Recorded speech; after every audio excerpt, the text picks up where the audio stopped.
2600, Video Computer System VCS, page 299, and illustrations on 297. 2600 and how it got started.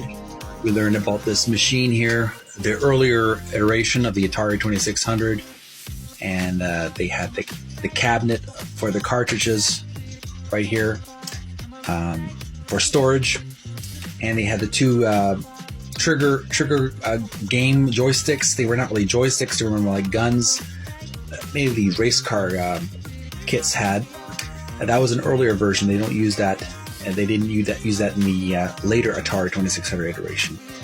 So now we're continuing on to the next page, 299.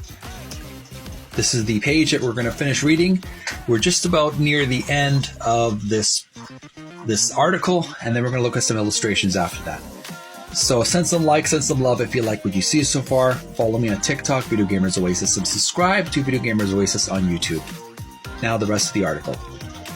Continuing on from page 298. Thompson explained, "What I wanted was modest." Page 299. Modest texturing, so you wouldn't see scratching, and the console would take some abuse. I did it more for aesthetics. It was about finding something that wasn't too dramatic. The polyethylene had a higher sheen, so it was important to knock that sheen off and find something that was grippy. It had to be a heavier texture and counteract the slippery nature of the plastic. Hardy designed all mechanical parts for the Atari 2600 and shared credit on the official Atari patents with fellow engineer Craig Asher and Thompson. Designing this first console was a continual learning experience for the Atari teams, with insights occurring regularly without the benefit of an established playbook. Industrial designer Huang explained, "There were a lot of new discoveries and it was evolving. On the original console, there was so much demand that there wasn't time for QA or quality assurance. That's how I met my wife, in production. It was all made here in the US. This seat of the pants approach wasn't new for a start-up like Atari, but this pioneering would cause the occasional setback. Quality issues emerged in the early versions of the 2600, and often the molded halves of the cases wouldn't fit together well, or at all. The halves were manufactured to the correct tolerances, so the design and engineering teams searched everywhere to diagnose the problem. They finally found the culprit in their cross-country transit." Hardy recounted the story.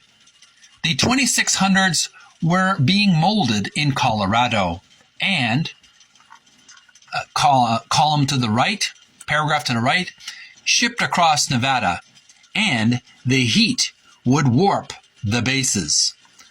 The warping was slight enough not to be identified until it caused assembly problems. But once the teams figured it out, they devised a workaround to continue production until an updated design could be delivered. "Once they molded them," Hardy said, "they let them sit in 36-degree water for 2 minutes, and it would eliminate the warping."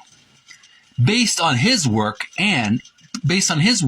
with the Fairchild Channel F system, Hardy also designed the iconic Atari cartridge with Craig Asher, who altered the original screw-based design to one that was snapped together, clamshell style. Hardy's work was not unappreciated once the 2600 proved to be a success. As he found out, "Nolan was nice enough to pay me royalties, 1/2 penny for every cart sold, nearly $195,000, which was enough for me to retire and buy a horse ranch. End of article. All right, I have a quick illustration gander here. Let's look at the illustration on this page. If you look, you take your focus on the top of the page here for the illustration. The description reads, a design model of the VCS with joysticks and prototype cartridge designs. Console designer, Fred Thompson. Joystick designer, Kevin McKinsey. And here we have the classic Atari 2600 I've come to grow up with when I was a kid. We have the usual knobs, the power on and off switch, the game setup, the difficulty left, difficulty right on the other side, TV game system switcher, and the game mode. I believe you can control the speed, I believe.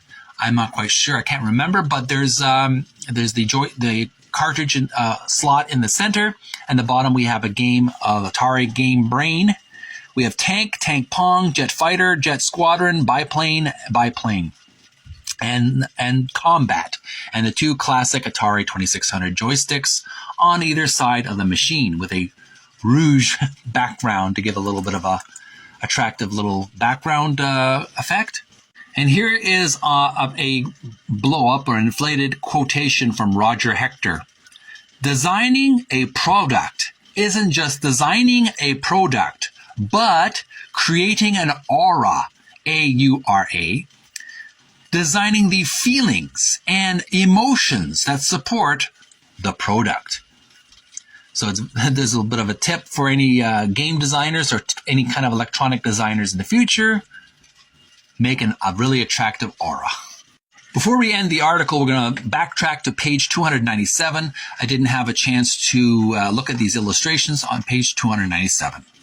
First illustration description reads, original concept drawings for the VCS /2600 that featured switches in a different orientation and alternate use of hot stamped wood grain. Designer, Fred Thompson. Here's an inflated image of the bottom left corner illustration. Description reads, original drawings of the VCS submitted with the U.S. patent application. And we have figure 4, figure 5, and figure 6. Different points of view of the Atari 2600 VCS machine. And finally, the bottom right corner illustration description reads, details like hot stamped wood grain and textured surface were carried through the first several iterations of the VCS /Atari 2600. So we have the close-up of the simulated wood grain. It always looked like kind of wood style, even though it wasn't made of wood, but it's a nice simulated image. And I'm Jeremy from Video Gamers Oasis. I hope you enjoyed our in-depth, nerdy, technical jargon reading of computer. We learned about some industrial design of the Atari 2600 VCS and how it was brought into physical manifestation. It was a lot of hard blood, sweat, and tears, but the final results speak for themselves. Hope you enjoyed our reading. Tune in next time. We're going to read page 300. We're going to learn about one-button dreams. We're going to learn about the Atari 2600 and the Atari game controller and how it got started. So send some likes, send some love if you like the nerdy content we're reading. I certainly enjoyed it. I do appreciate your support. And follow me on TikTok, Video Gamers Oasis. Subscribe to my channel, Video Gamers Oasis, on YouTube for more content in the future. And stay healthy, stay strong, stay physically fit. Take a break from the computer, take a break from the video game, take a break from your phone. From time to time, do some physical workouts or physical activity. And stay motivated, stay focused on your goals. May you find peace within. Have a great Thanksgiving if you're American. And just enjoy yourselves and cherish the ones you love. Bye for now.